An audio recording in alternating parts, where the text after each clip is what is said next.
Неге шашылыш бул жака көчүрүү болду? Биз деген бүгүнкү күндө чечим чыгарып атканда бул август айынан, май айынан баштап айдоочулар менен сүйлөшүлгөн болчу.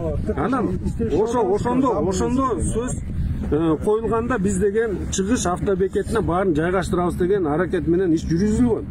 Бирок биз деген жанагы объезднойдогу болгон жол тыгынын карап, булардын айдоочулардын дагы суроо салт талаптарын карап туруп, анан кийин кой биз деген аякка койгондо булардын айдаганга шарттары туура эмес болуп калат дегенде ушул жерди сунуштадык. Анан ушул жерге көчөбүз дегенден кийин биз ушул иш аракеттерибизди баштадык.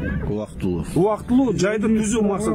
Биз башында иш чараны жүргүзүп атканда бир гана автобекет бул деген чыгыш автобекетине баарын алып барабыз деген иш аракетибиз болгон. Бирок бүгүнкү күндө айдоочулар жана ушул шарты ыңгайлуу боло турган жер ушул дегенден биз ушул жерибизди сунуштап ушуну көрсөтпөйт. Шуну атасызбы? Анан кийин ошондо чечим чыгарылганда иш жүрүп баштаганда биз ыкчам түрдө мына бүгүнкү күндө кылынган ишти мына кылып атабыз. Светин киргиздик, суусун киргизип атабыз. Эми башка шарттардын баарында мен аны бир жуманын ичинде биз биякта бир ретке келип алабыз деген ойдобуз. Анан бирок ошол эле учурда баарыбыз түшүнүш керек.